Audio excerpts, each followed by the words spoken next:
Kita mulai. Assalamualaikum warahmatullahi wabarakatuh. Waalaikumsalam warahmatullahi wabarakatuh.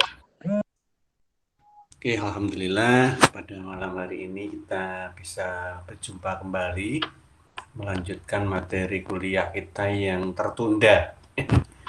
Ya, oke lah, karena memang kesibukan kita semua ketika malam hari, ya memang ya tidak memungkiri kalau misalkan di antara kita memang belum bisa aktif sepenuhnya. Cuman ya memang sudah bisa meluangkan waktu untuk bisa aktif kembali untuk istilah saya ngaji ya, ngaji ilmu terkait dengan hal-hal baru yang memang mumpung ada yang memfasilitasi untuk mengajarinya, ya kita manfaatkan sajalah. Bagi yang memang belum bisa ya, insya Allah moga-moga nanti bisa segera ikut bergabung. Yang penting apapun yang kita lakukan ya itu semua niatnya lillahi ta'ala untuk belajar. Oke, baik. Sebelum kita membahas materi, sebagaimana yang saya sampaikan 2 minggu yang lalu, kita akan evaluasi dari hasil UTS-nya. Saya tidak akan membahas secara teknis dari soal yang kita gunakan untuk bahan ujian kemarin, tidak. Secara prinsip sebenarnya kalau saya melihat apa yang kalian lakukan itu sebenarnya sudah mengarah kepada hal yang benar secara prinsip. Seandainya misalkan kita itu diminta sholat gitu ya, dalam posisi kita masih setengah hati untuk menebak waktu dan arah kiblatnya. Tapi setidaknya perkiraan kalian terkait dengan waktu dan arah kiblat sholatnya itu sudah mengarah gitu ya. Sudah mengarah sebenarnya. Ya, namun namanya juga masih belum sempurna. Arah yang dituju itu masih belum pas. Belum pas. Ya kalau saya analogikan seperti itu. Kemarin saya minta kalian untuk membuat jurnal. Nah, ini.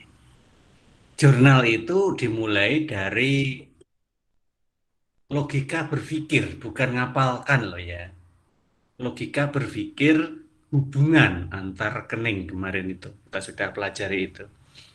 Setelah materi sudah saya berikan, tak tambah juga dengan modul yang mana soal yang kemarin sebenarnya saya berikan untuk ujian itu hampir mirip ya dengan soal yang ada di modul. Seandainya kalian melihat di modul gitu aja, kayaknya bisa harusnya itu. Ya, cuman ya itu tadi, bisanya masih sebatas menebak, ya, belum penuh. Nah, saya tidak tahu apa sih sebenarnya kendala utama yang menyebabkan kalian itu belum sepenuhnya bisa memahami. Tapi ya sementara dugaan saya dasar yang kalian miliki memang masih belum cukup, gitu ya. Karena ya nggak bisa dipungkiri karena memang prodi yang kalian masuki adalah prodi di bawah naungan Fakultas Agama Islam, bukan Fakultas Ekonomi. Kedua, latar belakang dari studi kalian sebelumnya pun juga lebih banyak mengarah ke keislaman ya. Jadi untuk sesuatu hal yang seperti ini kayaknya memang hal yang banget barunya, sangat baru gitu. Ya, namun terlepas dari itu semua orang memang dimulai dari tidak tahu, tidak punya apa-apa ya. Yang penting adalah adanya dukungan niat. Ya, selama niat itu ada, saya yakin ada keinginan untuk bisa lebih. Nah, cuman eh, memang sangat terkendala saat ini ya. Kita belum bisa maksimal untuk bertemu secara langsung, tatap muka, atau mungkin kalau secara daring seperti ini juga terbatas pada situasi dan kondisi. Nah, sehingga Ya memungkinkan memang belum sepenuhnya di dalam niat itu untuk mempelajari lebih. Kalau menurut saya seperti itu sih. Tapi apakah itu nggak bisa diperbaiki? Ya sangat bisa, ya sangat bisa. Karena untuk memperbaiki sesuatu itu ya kembali lagi pada niatnya. Ya. Kalau memang niatnya itu pengen lebih tahu, maka ya harus kita cari, bukan menunggu. Ya. Kalau hanya menunggu itu biasanya ya taunya itu sebatas yang ditunggu dan itu pun mungkin ya belum semuanya karena yang namanya penyampaian itu kan ya hanya berdasarkan persepsi dari yang menyampaikan. Misalkan saya menyampaikan seperti ini ya, saya menggunakan persepsi saya, persepsi sebagai orang yang ingin memberikan sesuatu dalam konteks dasar. Nah, perkara kemudian itu bisa dipahami atau belum, nah ini yang sulit untuk bisa dimengerti kalau tidak ada interaksi. Oleh karena itu kan sering saya katakan, tolong kalau memang belum paham silahkan loh komunikasi dengan saya. Bahkan saya sudah membuka kesempatan, kalau memang benar-benar pengen paham dan harus bertemu, monggo silahkan. Ya, dan saya akan sangat senang kalau bisa bertemu. Sebab kalau seperti ini memang sulit gitu ya. Mengajari sesuatu yang teknis tetapi ya lewat media seperti ini memang sulit. Ya, apalagi dasarnya masih kurang. Makanya kalau memang ada niat seperti itu saya sangat senang sekali. Monggo silakan dijadwal kapan gitu. Siapa yang mau ketemu kalau memang banyak ya nanti gantian gitu ya supaya tidak berkerumun. Nah, ini adalah cara untuk memperbaiki. Ya. Tapi ya kembali lagi ke niatnya. Nah, kemudian konteks berikutnya yaitu tentang apa yang seharusnya kita lakukan kalau kondisinya seperti ini. Yang pertama, telaten, ya, telaten untuk mengikuti. Nah, karena dengan mengikuti itu secara tidak langsung, setidaknya kita sudah dituntun untuk mengarah kepada apa yang memang harusnya kita pahami.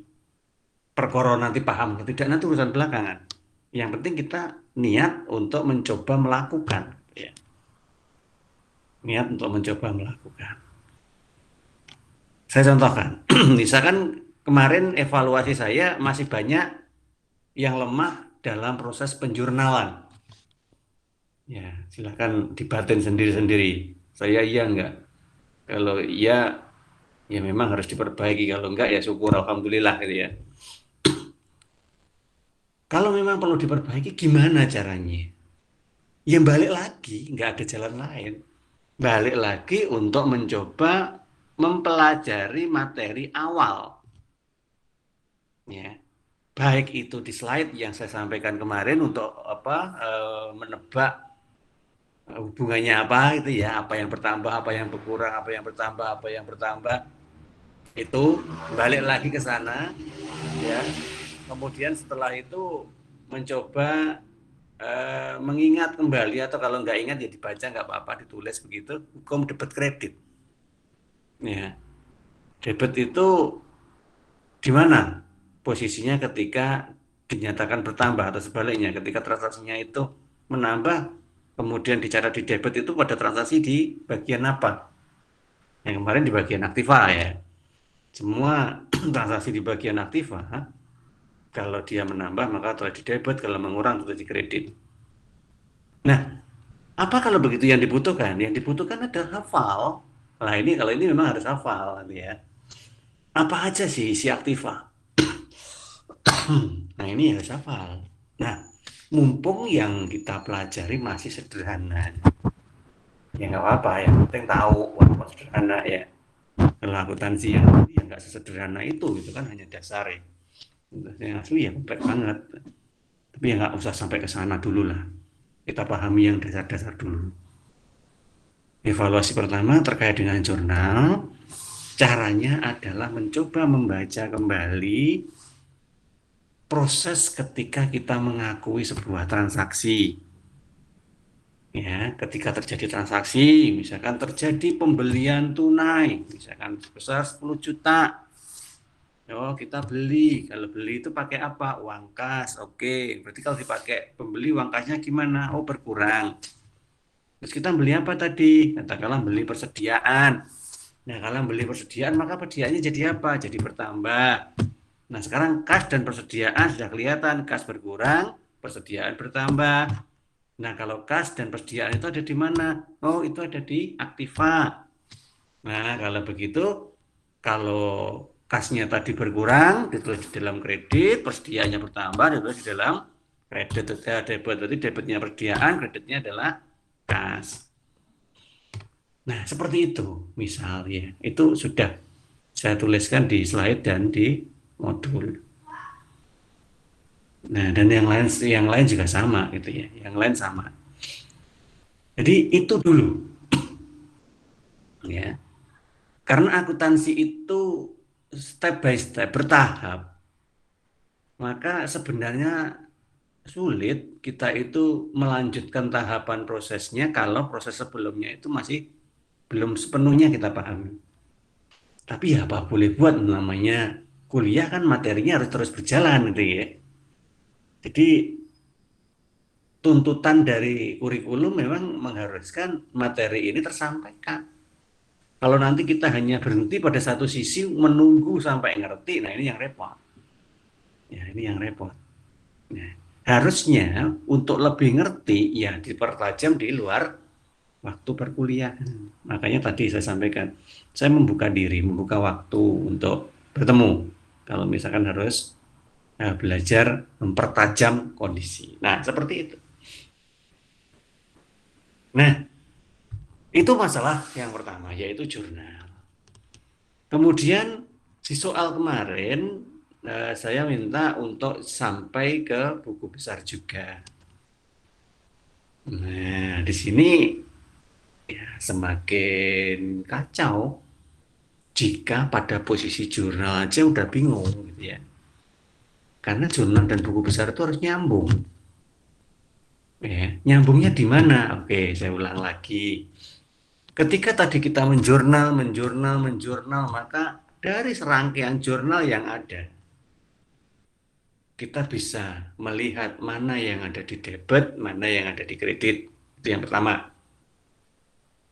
Kedua, kita akan mengumpulkan beberapa transaksi yang ada di posisi debit dalam transaksi yang sama. Misalkan kas. Kas yang ada di debit itu ada di jurnal mana saja? Jurnal nomor berapa? Nah, maka kita kumpulkan jadi satu. Kas di debit. Ini tanggal sekian, kas di debit. Jumlahnya sekian, tanggal sekian. Kas di debit, tanggal sekian, kas di debit. Jumlahnya berapa. Masuk semua di debit, jumlahnya juga ditulis di posisi debit. Nah, selain itu mencari kas yang ada di kredit. Nah, dari tanggal sekian kas kredit, tulis di kredit. Nah, saldo dari kas nanti dicari dengan cara menjumlah semua yang ada di debit dan dikurangi dengan semua yang ada di kredit. Katakanlah di debit ada 10 juta misalkan. Yang ada di kredit totalnya ada 6 juta. Sudah.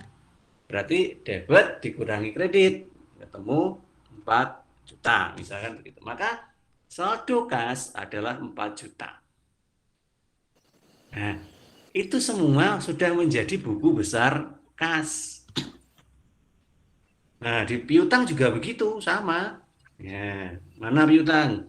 Masuk misalkan ya transaksi nomor berapa. Piutang di debit, jumlahkan semua. Kemudian piutang yang di kredit, jumlahkan semua. Ya, nanti digunakan untuk mencari saldo. Ya, piutang di debit itu artinya apa? piutangnya bertambah. Piutang dikredit, piutang berkurang. Berarti jumlah piutang yang ada di debit dikurangi jumlah piutang yang ada di kredit, sehingga saldo piutangnya ketemu. Nah, itu sudah jadi buku besar piutang. Persediaan juga begitu. Hutang, nah kalau hutang sebaliknya, hutang ada di posisi pasifa.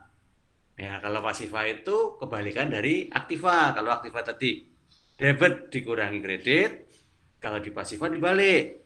Kredit dikurangi debit, maka saldonya masuk di situ. Nah, itu sudah jadi buku besar masing-masing transaksi. Ya, yang kemarin apa namanya mengerjakan sampai di sini, ya, ya ada sebenarnya yang sudah hampir benar. Ya, yang benar memang belum. Kalau hampir banyak, ya, ada beberapa hampir. Tapi yang kacau juga banyak. Yang belum nyampe sini juga ada, gitu ya. Ya sudahlah. Ya nggak penting hal-hal seperti itu. Yang penting saya tahu bahwa kemampuan kalian itu sebatas mana. Tapi saya tidak mengukur kemampuan itu dengan mengatakan bahwa itu pinter atau enggak pinter. Tidak. Ya, saya tidak begitu caranya. Kalau memang harus ada nilai itu ya, ya gimana pun juga nilai harus muncul karena itu tuntutan ya. Tapi sebenarnya ukuran pinter dan tidak pinter bukan di situ. Ukuran pinter dan tidak pinter kembali ke niat. Ya. Kalau dalam hatinya itu niatnya itu memang serius, niatnya itu memang besar untuk belajar, bisa atau tidak, itu urusan belakang. Yang penting niat. Nah, dan dari sini saya nggak bisa mengukur secara pasti. Saya hanya bisanya melihat dari konsistensi dari perkuliahannya, kemudian respon yang bisa disampaikan, dan perkembangan untuk memperbaiki kemampuan. Hanya dari situ. Makanya sebenarnya yang saya lihat itu nanti adalah pertumbuhannya. Ukuran pertama saya hanya pada UTS ini. Tapi ukuran kedua saya nanti saat UAS. Apakah UAS itu menjadi lebih sama saja atau justru malah semakin turun? Nah, disitulah nanti mayoritas dipengaruhi oleh niat. Ya, sebab kalau memang sudah berniat, maka apapun caranya pasti akan ditempuh untuk mencapai apa yang diinginkan. Ya, itu yang terjadi. Ya. Nah, sampai buku besar. Lah, buku besar itu nanti kan muncul saldo, saldo, saldo, saldo. Masing-masing buku besar. Nah, saldonya nanti diakumulasi menjadi neraca saldo. Nah, yang sampai neraca saldo juga ada. Neraca saldonya ada yang belen. Ya, alhamdulillah. Ya, sudahlah. Benar atau tidak itu urusan belakang. Benar. Yang penting proses itu dilalui dengan cara yang benar. Saya hanya melihat itu kok. Saya nggak akan melihat angkanya itu benar atau tidak, belen atau tidak. Enggak. Kalau untuk belajar nggak seperti itu, kecuali kalau kerja loh ya. Kalau staf saya yang ngerjakan kok sampai ada masalah, wow, masalah itu. Nah, tapi kalau untuk belajar, ya, untuk belajar, saya tidak akan mempermasalahkan itu. Namanya juga belajar ya. Yang saya mempermasalahkan hanya proses. Apakah kalian itu sudah lewat pada jalur yang benar atau tidak? Kalau kalian sudah lewat pada jalur yang benar, kemudian salah, nggak masalah. Kalau bagi saya, kalau untuk belajar, ya nggak masalah. Karena itu tadi, namanya belajar kok. Orang belajar tuh nggak pernah salah, gitu ya. Karena kalau disebut salah, ya wajar, karena juga namanya belajar kan begitu. Tapi kalau udah bekerja lain cerita ya, harus benar. Kalau itu salah ya harus diperbaiki. Nah, ini yang terjadi. Ya. Nah, kalau saya lihat di dalam proses itu, beberapa di antara kalian, saya nggak mau nyebut nama, sebenarnya sudah saya anggap bisa. Ya, beberapa di antara kalian sudah saya anggap bisa. Tolong jujur pada diri sendiri, apakah kalian sudah merasa bisa? Merasa bisa itu manakala apa yang saya tugaskan di soal ujian kemarin, walaupun memang dengan susah payah, tapi setidaknya kalian selesai dan menggunakan pola sebagaimana yang saya sampaikan di dalam slide maupun di modul. Karena saya memang minta tolong pakailah slide atau modul itu untuk nonton prosesnya.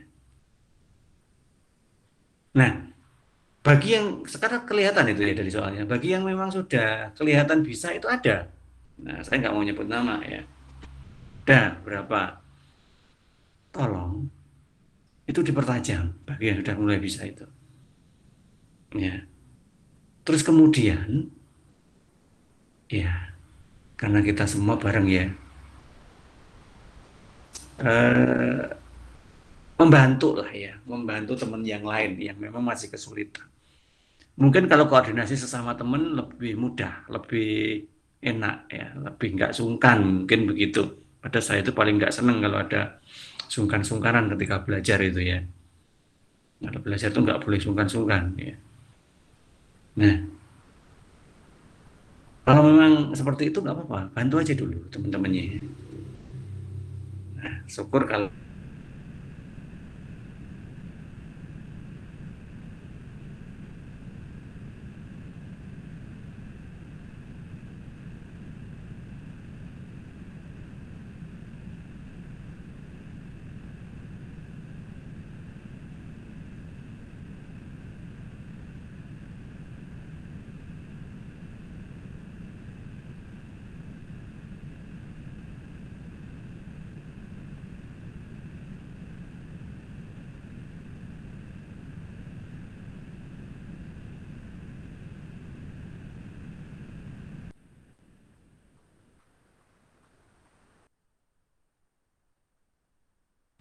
mohon maaf jaringannya agak trouble tadi.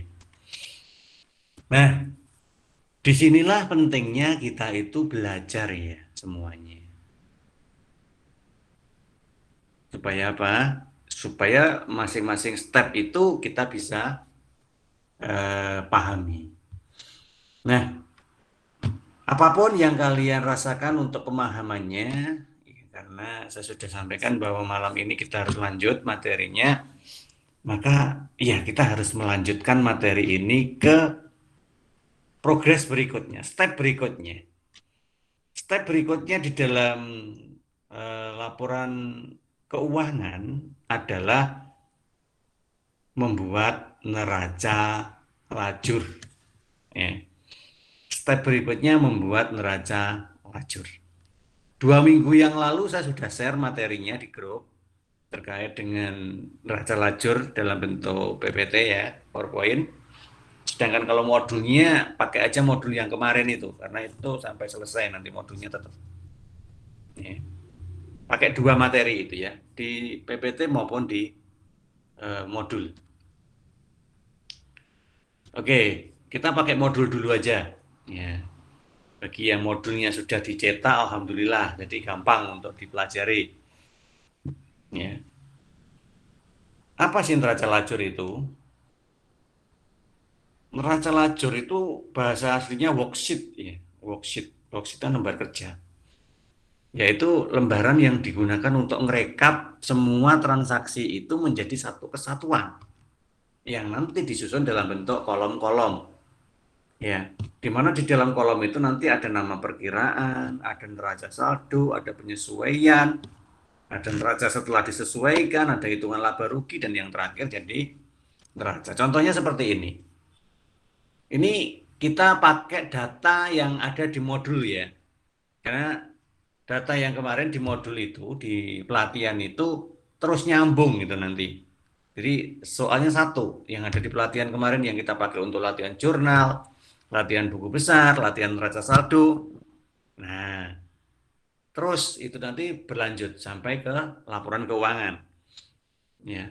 Jadi urutannya setelah kita menyelesaikan neraca saldo, kita membuat yang namanya neraca lajur. Bentuknya kayak ini. Harus ada judul neracanya ini ya, seperti ini. Jadi nama perusahaan, judulnya neraca lajur, pernya kapan? Biasanya 31 Desember. Nah, kalau sudah seperti ini, apabila data yang kita gunakan itu adalah data hasil dari hitungan apa namanya jurnal kemarin itu, nah, yang kemudian menghasilkan neraca saldo seperti ini, ya, maka neraca lajur itu tadi berangkatnya dari neraca saldo ini. Karena itu melanjutin. Munculkan nama perkiraannya itu di dalam neraca lajur. Ya ini, nama perkiraan yang ada di nama rekening itu ya. Diambil, dimasukkan ke neraca lajur. Nah ini. Nah ini, masukkan semua ke sini. Kas, persediaan, peralatan, dan seterusnya. Nah, kemudian ditambahi dengan beberapa biaya. Ditambahi dengan pendapatan. Ada penyusutan. Ada hutang. Ada biaya bunga. Nah, masukkan semuanya. Jadi semua yang ditransaksikan di dalam jurnal itu masuk semua ke dalam neraca lajur. Ya. Masuk semua di sini. Masalah nomor perkiraan ini nggak apa-apa, wes. Ini nggak penting ini ya. Ini hanya untuk identifikasi aja. Nah, sementara nggak usah dipikir ini, nggak usah. Jadi dimulai dari nama perkiraan. Nah, nama perkiraannya sementara yang pasti bisa kita pakai adalah dari sini, ya, dari neraca saldo. Kalau kemarin sudah bisa nyusun laporannya itu sampai neraca saldo, harusnya dari neraca saldo ini bisa dibawa ke neraca lajur. Nah, seperti itu. Oke. Nah, terus kemudian di sini dimunculkan neraca saldonya. Nah, ini. Masukin ke sini. Angkanya ya sama dari sini, debit kreditnya juga sama. Karena di sini kan debit kredit juga. Kas 30 juta debit, persediaan 3 juta debit, peralatan 30 juta debit, hutang bank 30 juta kredit. Nah, posisinya sama persis. Ya, sampai dengan pendapatan jasa masukin semua di sini. Nah, seperti itu. Nah, oke, masukin semua sampai di sini paling tidak. Ya, sampai di sini. Nah, sedangkan yang ada di sini itu apa? Yang ada di sini itu nanti posisinya dipakai untuk melakukan penyesuaian. Ya. Jadi, yang ada di sini itu sumbernya dari mana? Dari jurnal penyesuaian. Namanya begitu. Ya. Jadi, kalau sampai neraca saldo tadi, itu hanya sampai di sini. Ya. Oke, sampai di sini. Totalnya 70 juta sama dengan yang ada di neraca saldo. Mes. Terus yang bawah gimana ini? Ngambilnya dari mana? Ada yang namanya transaksi penyesuaian. Ya, di sini kayaknya nggak ada ini ya. Bentar. Nah ini penyesuaiannya ini. Nah ini jurnal penyesuaian ini. Jadi biasanya kalau neraca saldo ini sudah jadi, maka selanjutnya ada beberapa transaksi penyesuaian. Kenapa kok ada transaksi penyesuaian? Karena di dalam akuntansi itu seringkali kita mengakui kejadian itu berbasis asumsi. Ya. Asumsi, yang penting terlaporkan dulu. Nah, kemudian bisa jadi setelah terlaporkan itu ada beberapa yang perlu disesuaikan. Maka kemudian muncullah yang namanya transaksi penyesuaian. Oleh karena itu fungsinya adalah ya ini untuk mengoreksi kesalahan, untuk pemindah bukuan, untuk mencatat pos-pos yang mungkin harus dibayar atau masih akan diterima. Nah, ya, seperti itu. Untuk mencatat penerimaan yang dibayar lebih dulu,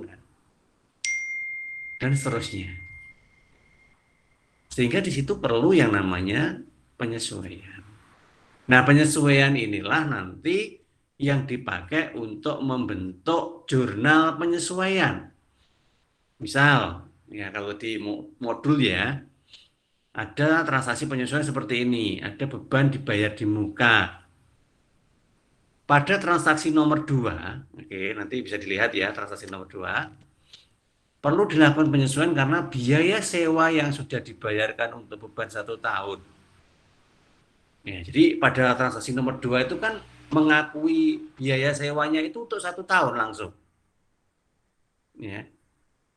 Padahal yang menjadi beban pada tahun 2001 itu hanya 9 bulan. Ya, jadi di atas itu langsung di jurnal 1 tahun. Ya karena asumsi tadi. Ya, supaya bisa langsung diakui gitu aja yang diakui dia bayar dibayar apa di jurnal selama 1 tahun. Tapi nyatane sakjane baru dipakai 9 bulan.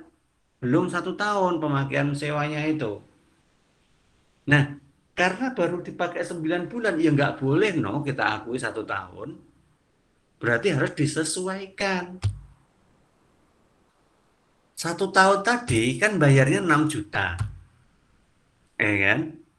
Padahal kita hanya pakai 9 bulan. Berarti caranya seperti ini. 9 per 12 kali 6 juta. Ketemu 4.500.000. Nah, sehingga harusnya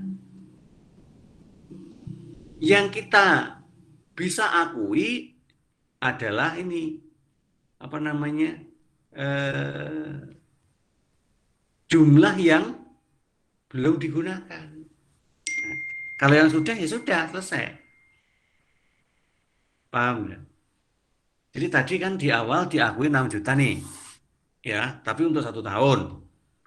Nah ternyata kenyataannya baru dipakai 9 bulan sewa itu tadi. Berarti kan nggak boleh diakui 6 juta. Oh, baru dipakai 9 bulan, oh 6 juta itu kan untuk 1 tahun. Berarti ya hanya dipakai 9 bulan itu toh. Harus kita keluarkan kalau begitu yang sudah kepakai.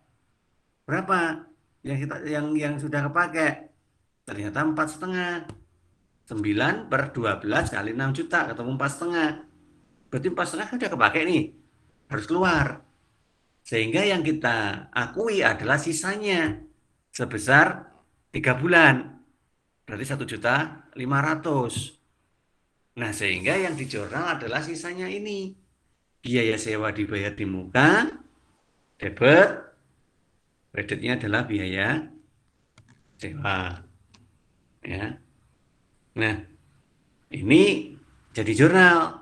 Nah, jurnal ini nanti dimunculin lagi di neraca lajur. Nah, nih beban sewa dibayar di muka, masukin di sini. Nah, kemudian biaya sewa, ya, biaya sewa kan sudah ada ya tadi ya. Nah, ini biaya sewa sudah ada, jadi tidak perlu ditulis lagi karena sudah ada. Ya, yang tertulis cuman yang belum ada aja. Biaya sewa dibayar di muka. Nah, di mana nulisnya? Nulisnya di kolom yang bagian penyesuaian. Sama ada debit kredit. Nah, tulis di sini biaya sewa tadi ada di mana? Debit, ya tulis taruh di debit. Terus biaya sewa juga di muka maksudnya ya. Terus kemudian biaya sewanya ada di kredit, ya tulis di kredit di sini diurutkan dengan urutannya biaya sewa. Nah, begitu. Ya, jadi sudah terakui semua. Yang di debit sudah, yang di kredit sudah. Nah, balance. Nah, kemudian ada apa lagi untuk penyesuaian? Ternyata ada penyusutan. Misalkan begitu. Pada transaksi nomor 3, itu perlu dilakukan penyesuaian untuk pengakuan beban penyusutan. Karena ternyata belum 1 tahun dipakai barangnya tadi, aktiva tetapnya. Baru dipakai 8 bulan. Nah, oke, berarti kita akan coba akui yang menjadi beban penyusutan dengan asumsi umur ekonomisnya adalah 5 tahun, katakanlah begitu aja. Dan metodenya adalah metode garis lurus itu dibagi rata gitu aja ya. Maka cara ngitungnya seperti ini. 4 juta ya. Dari sini 8/12 kali 20% kali 30 juta. Ya, jadi seperti itu. Jadi belum sampai 1 tahun ya, baru 8 bulan. Berarti ya kita keluarkan coba. Jadi caranya 8/12. Ya, kali tarifnya 20%. Kalikan 30 juta totalnya. Maka ketemu 4 juta. Maka kita tulis di sini. Biaya penyusutan pada akumulasi penyusutan. Berarti hanya 4 juta, bukan 30 juta. Ya. Nah, 4 juta itu kemudian kita masukkan ke ini. Biaya penyusutan, akumulasi penyusutan. Karena di atas nggak ada yang sama, berarti harus kita tulis di sini. Biaya penyusutan, debit, akumulasi, kredit. Udah. Oke, terus apa lagi? Utang bunga. Nah, ini biaya beban bunga terutang. Di transaksi nomor 3 juga perlu dilakukan penyesuaian untuk pengakuan beban bunga selama 8 bulan. Nah, dengan nilainya ketemu 4 juta. Dari mana? Ya 8/12 kali 20% kali 30. Maka sama dengan yang tadi ya, pengakuan penyusutan itu ya. Maka ketemu sini debit, kredit 4 juta. Biaya bunga, debit, utang bunga, kredit. Nah, itu kita tulis di sini neraca lajur. Ya. Utang bunga, beban bunga atau biaya bunga. Biaya bunganya debit, utang bunganya kredit. Nah, kemudian kita jumlah kalau sudah ya, jumlah. Harusnya debit sama kredit sama. Nggak boleh nggak sama. Ya harus sama. Nah, oke, ketemu 9.500. Ini juga 9.500. Sudah, kalau sudah sama, selesai.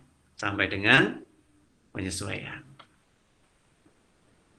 Nah, dari sini evaluasinya adalah apa yang penting harus kalian pahami.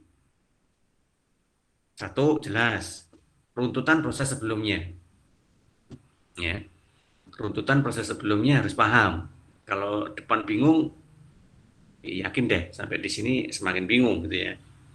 Makanya tadi di awal saya kasih pengantar gimana caranya untuk mencoba memahami ulang apa yang sudah kita bahas setengah semester yang kemarin. Ya, sampai di neraca saldo. Nah, itu harus. Yang kedua, penyesuaian. Nah, kalau untuk latihan sih penyesuaiannya akan diberikan. Terjadi penyesuaian seperti ini, terjadi penyesuaian seperti ini. Nah, ada. Nah, tugasnya adalah menjurnal, kalian menjurnal. Cara jurnalnya sama dengan jurnal umum yang awal kemarin ya. Jadi kalau jurnal yang kemarin paham, otomatis di sini bisa. Tapi ya kembali lagi sebaliknya. Kalau jurnal yang awal masih belum paham, ya bisa lanjutin ke sini. Karena itu tadi ya, akuntansi itu lanjut polanya. Jadi kalau depan nggak menguasai, ya depan yang belakang ya susah. Tapi kalau depan menguasai, insya Allah belakang sedikit demi sedikit bisa pahami. Nah, sampai ke penyesuaian hanya seperti itu. Yang penting itu. Ya, paham sebelumnya dan bisa membuat jurnal penyesuaian. Nah, jurnal penyesuaiannya nanti ditulis di bawahnya kolom neraca saldo. Ya, karena tadi kalau neraca saldo kan hanya nyampe di sini nih, sampai pendapatan jasa. Nah, sehingga yang di bawahnya ini belum ada keterangan. Nah, keterangannya adalah diambil dari jurnal penyesuaian tadi. Ya. Kemudian angkanya ya dimasukkan di kelompok penyesuaian ini. Jangan digabung dengan yang ada di neraca saldo, nggak boleh. Dikasih rumah sendiri di penyesuaian. Yang debit dimasukin debit, yang kredit dimasukin kredit. Jumlah debit dan kredit harus sama. Yes. Penyesuaian sampai di situ. Nah, selanjutnya kalau penyesuaian sudah selesai, kita membuat neraca saldo penyesuaian. Atau juga ada yang mengatakan neraca saldo disesuaikan. Gimana caranya? Tinggal ngurutkan aja dari depan. Ini neraca saldo, ini penyesuaian. Nah, maka nanti penyesuaian ini harus menyesuaikan neraca saldo. Yang di penyesuaian ada angkanya, yang di neraca saldo ada angkanya, berarti harus menyesuaikan. Tetapi kalau hanya salah satu yang ada angkanya, maka ya angka itu yang dibawa ke neraca saldo penyesuaian. Contohnya ini, di neraca saldo debit 30 juta. Di penyesuaian tidak ada. Ya sama, berarti di neraca saldo penyesuaian tetap debit 30 juta untuk kas. Persediaan 3 juta, nggak ada penyesuaian, ya tetap 3 juta. Debit. Peralatan 30 juta, nggak ada penyesuaian, ya tetap di neraca saldo 30 juta, debit. Utang usaha nggak ada, utang bank sama, modal sama. Nah, yang mulai beda di sini, biaya sewa. Lihat, di neraca saldo biaya sewanya kan 6 juta nih. Ya toh? Ternyata ada penyesuaian kredit. Nah, ini debit, ini kredit. Apa yang terjadi? Untuk neraca saldo penyesuaiannya. Kalau yang debit, penyesuaian di kredit, maka debit dikurangi kredit. Cara ngitungnya begitu. Untuk dimasukkan ke neraca saldo penyesuaian. Nah, coba lihat. Di sini 6 juta debit, di sini penyesuaian adalah 1,5 juta kredit. Berarti neraca saldo penyesuaiannya berapa? Ya 6 juta dikurangi 1,5. Masih sisa kan? Sisanya positif. Kalau positif berarti masuk di debit. Nanti kalau negatif masuk di kredit. Yes, tulis di sini 4,5. Dapatnya dari sini tadi. 1 juta biaya perbaikan komputer nggak ada penyesuaian tetap. Pendapatan jasa 20 juta kredit nggak ada penyesuaian tetap. Ini yang disesuaikan ini nggak ada depannya di data saldo nggak ada berarti ini sama. Ini geser ke sini, ini geser ke sini, ini kredit geser ke kredit, kredit ke kredit. Ini debit digeser ke debit. Nah, udah. Kalau sudah dipastikan semuanya digeser-geser seperti itu, dijumlah. Debit berapa jumlahnya? Total semua, berat sampai bawah ini, ya. Mulai dari kas sampai dengan biaya bunga. Yang ada di debit jumlahnya ada 78 juta. Kredit juga begitu, dari atas dijumlah sampai bawah. Harus balance. Nah, kalau nggak balance salah. Salah dalam sisi jawaban loh ya. Tapi secara proses benar kalau udah nyampe di situ. Eh, Pak, kalau nggak balance gimana? Kalau waktunya mepet, tinggal aja, lanjut. Yang penting proses, karena Pak Arif menilai proses. Ya, bukan hasil akhir. Percuma balance, tetapi ternyata atasnya ini ngawur. Ya, seringkali terjadi seperti itu. Jadi, karpe ngono arep golek biji sing apik kayak nurun koncone, ya ta. Tapi celakane mergo nggak paham, nurunnya salah. Karek nurunnya lah nggak paham jadi salah loh ya. Biasa itu. Makanya lek saya rasa nurun, kalau salah ya salah-salah karpe dewe gitu ya. Wis nurun salah, dosanya double itu. Ya, dosanya double. Nah, oleh karena itulah maka ya, kita harus paham. Ya. Daripada balance tetapi atasnya ini salah, lebih baik sekalian aja atasnya ini salah kan nggak balance. Karena secara etika di dalam akuntansi nggak boleh angka itu dipas-pas nih. Wah, orang-orang Pak Arif ngitung, padan nih loh. Iya, memang Pak Arif tidak akan tahu. Tapi kan kalian bertanggung jawabnya nggak hanya kepada Pak Arif. Ya, paham toh kalian? Apalagi untuk hal-hal seperti ini. Ya. Nah, jadi jangan mengorbankan amanah hanya sekedar untuk mencari nilai. Oke. Oke ya, sampai neraca saldo penyesuaian selesai. Oke, kalau udah balance, oke, alhamdulillah. Nah, Lanjutnya, bikin kolom baru lagi di sebelah kanannya neraca saldo penyesuaian, yaitu untuk menghitung laba rugi. Ya, ini balik nulisnya ya. Laba rugi harusnya, bukan rugi laba. Nah, gimana memulainya? Yang namanya laba rugi itu pasti, ingat ya ini ya. Yang namanya laba rugi itu pasti dimulai dari pendapatan. Pasti. Yes, nggak mungkin saurunge pendapatan apa renek ya. Dimulai nih soal pendapatan. Maka kita cari pendapatannya mana. Nah ini. Masukin dulu. Pendapatan 20 juta. Masuk di situ. Caranya begitu. Nah, terus pendapatan juga belum tentu selalu ada di paling atas. Buktinya seperti ini. Ini atasnya masih ada. Biaya. Enggak harus. Loh Pak, kalau dimulai dari biaya gimana? Enggak, jangan.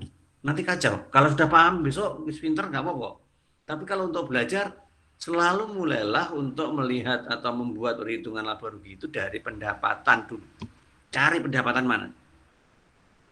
Oh ini, cuma satu. Ya, kalau ada 2, 3, 4, ya masukin dulu semuanya. Ya, ini kebetulan cuma satu. Pendapatan jasa. Masukin 20 juta. Tes. Setelah itu baru nyari pendapatan lain, tidak ada, mikir biaya. Yes. Ya, pendapatan jangan salah kamar, posisinya ada di kredit.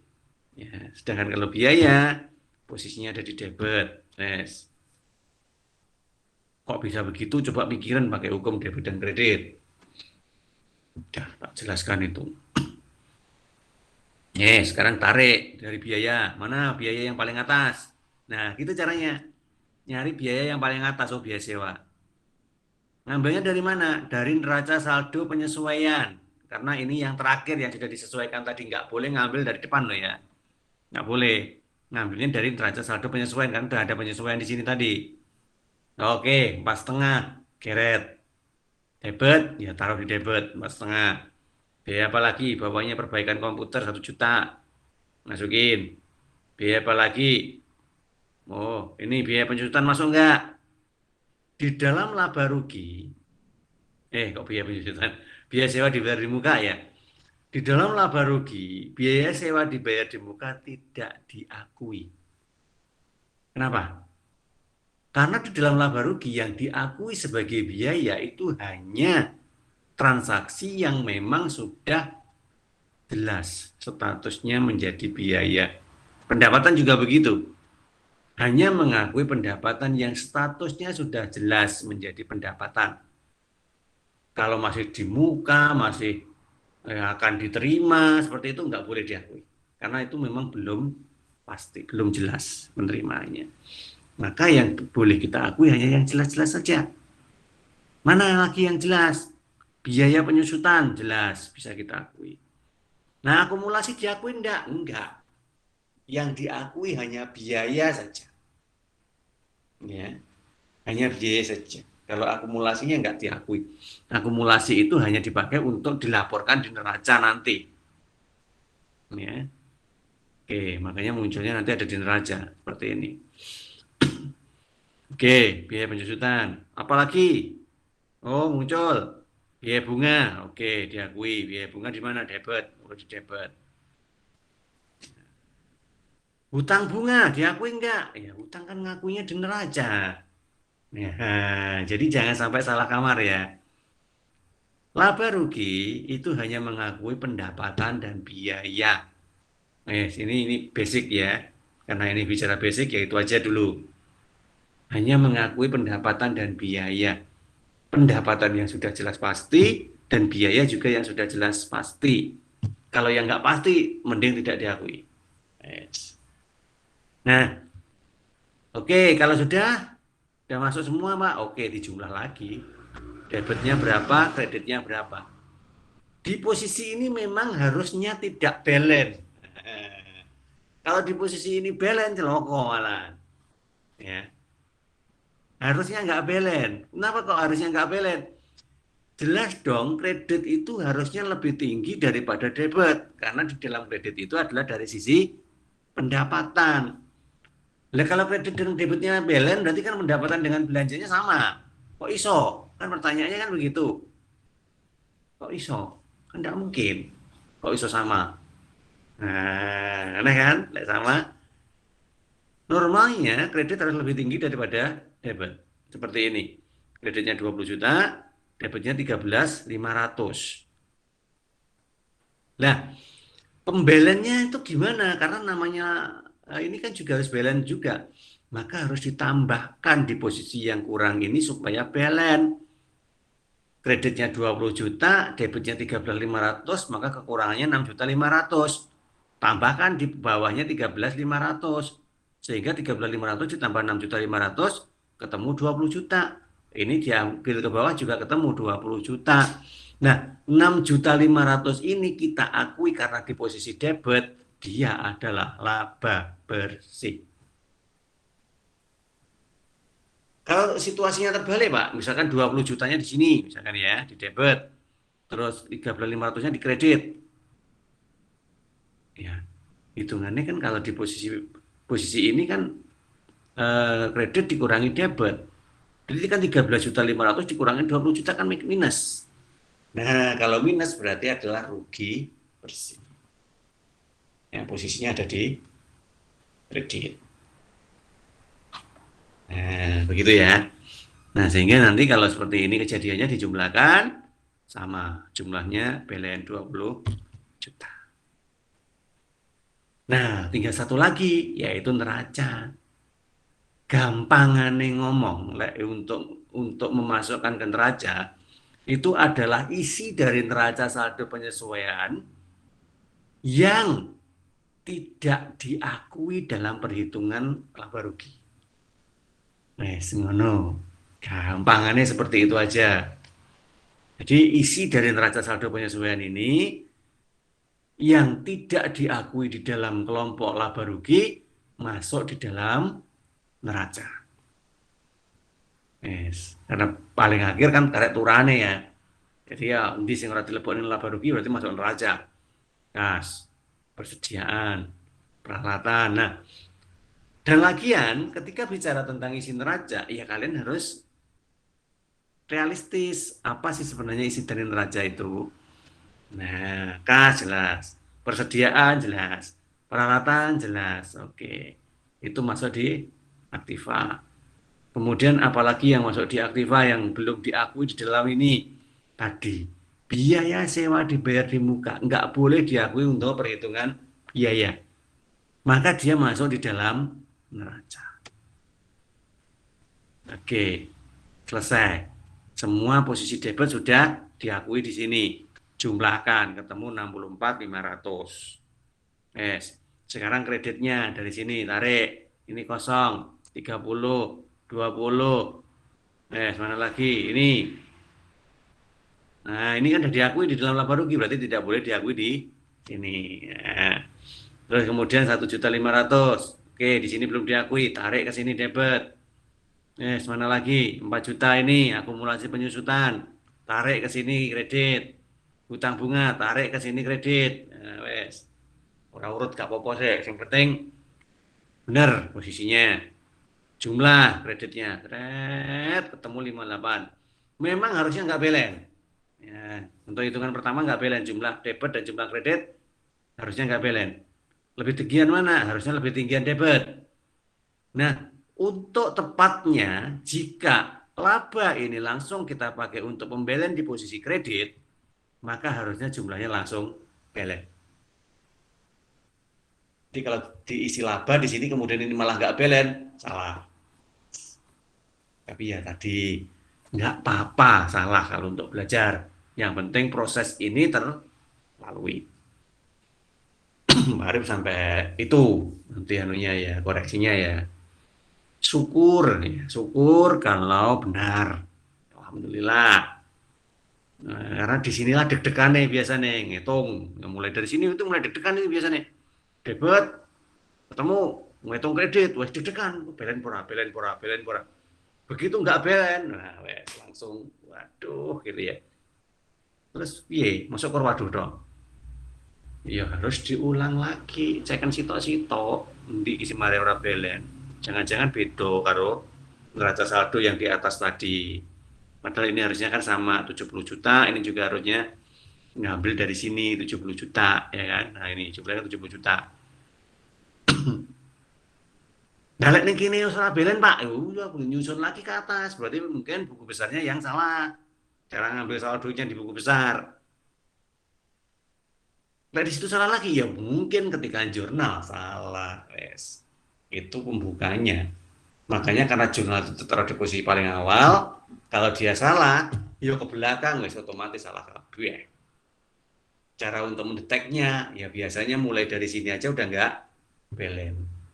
Mulai dari neraca saldo udah nggak belen. Loh, kok neraca saldoku nggak belen? Nah, berarti ada yang salah dalam buku besar atau dalam saat menjurnal. Itu cara nelusurinya. Jurnalnya benar, buku besarnya benar, harusnya neraca saldonya belen. Nah, neraca saldo belen, nanti harusnya bisa dimasukkan ke sini tadi. Yang neraca lajur ini, di posisi neraca saldo belen. Nah, kemudian tinggal kita membuat jurnal penyesuaian. Nah, ini taruhan lagi nih. Kalau membuat jurnal penyesuaiannya itu benar, harusnya nanti di sini belen. Nah, dan bisa dimasukkan ke sini. Nah, kuncinya cuma sampai di sini. Neraca saldo benar, penyesuaian benar sudah. Neraca saldo penyesuaian, laba rugi dan neraca itu tinggal ngeret aja. Ya, tinggal ngitung aja. Biasanya begitu.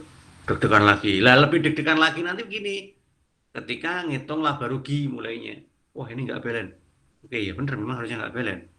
Jadi kudunya kredit dikurangi debit. Kredit dikurangi kredit. Debit berapa? Nah gitu. Oh 6,5. 6,5 itu nanti kalau dimasukkan ke dalam apa debit bisa membelenkan atau tidak. Nah di situ biasanya deg-degan lagi. Ternyata bisa saja. Di sini 20 juta nih diisi ternyata kok dijumlahkan loh kok nggak sama 20 juta nggak belen.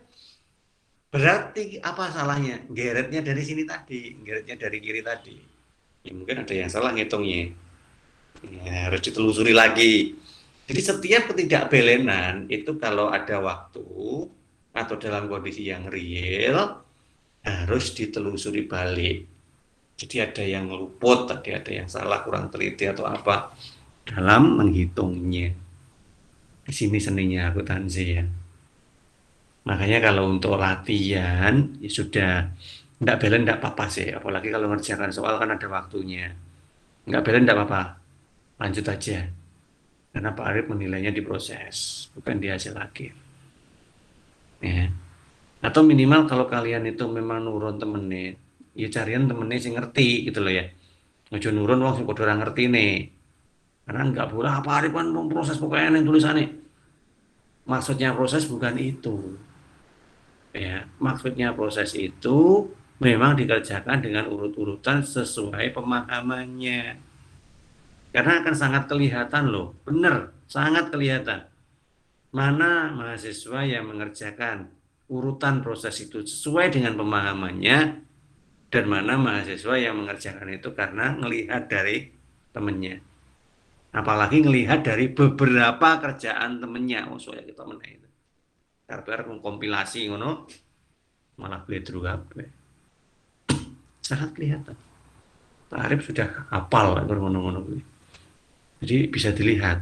Satu, dikerjakan sendiri sesuai dengan pemahamannya sendiri. Dua, dikerjakan sendiri bersama dengan temannya. Artinya kolaborasi.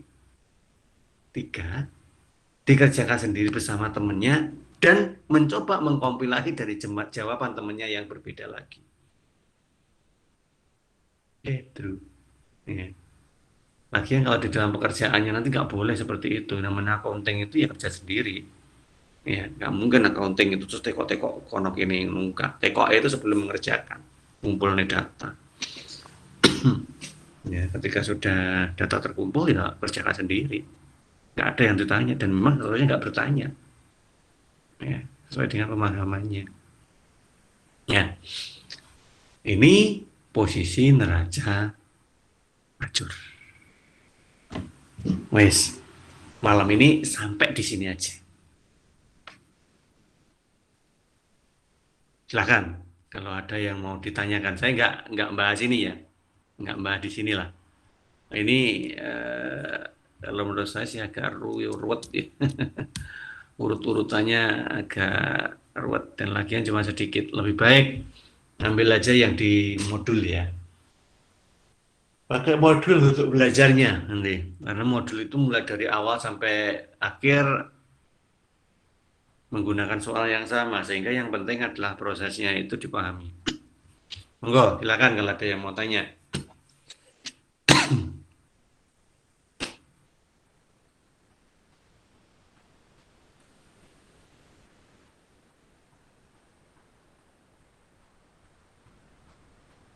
Oke, jika memang belum berkeinginan tanya atau belum tahu apa yang ditanyakan, atau mungkin sudah paham, syukurlah ya.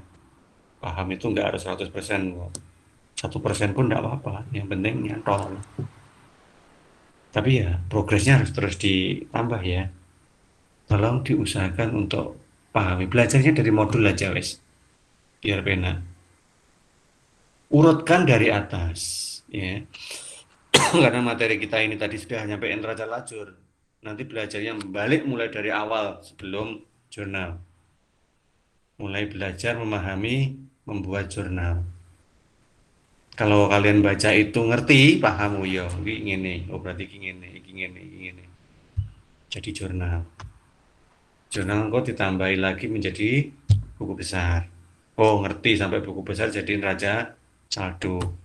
Oh, ngerti neraca saldo, masukkan neraca lajur tadi dengan penyesuaiannya. Wes, sampai di situ aja. Seolah kalau memang sudah minimal itu ngerti prosesnya sampai neraca lajur.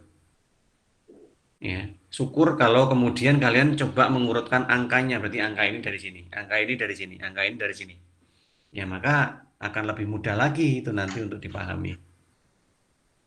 Ya, jadi cara belajarnya seperti itu. Nah, Dene memang ada beberapa yang memang judek, lali, ora temu. Monggo, silakan hubungi saya. Ya, nanti tak jelaskan lagi ini dari mana, ini bagaimana. Ya. Nah, itu proses untuk belajarnya seperti itu. Monggo, kalau ada yang mau tanyakan, silakan.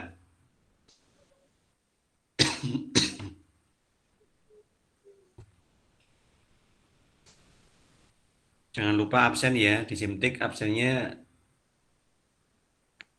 Nah, saya tadi lupa sampai jam berapa saya settingnya.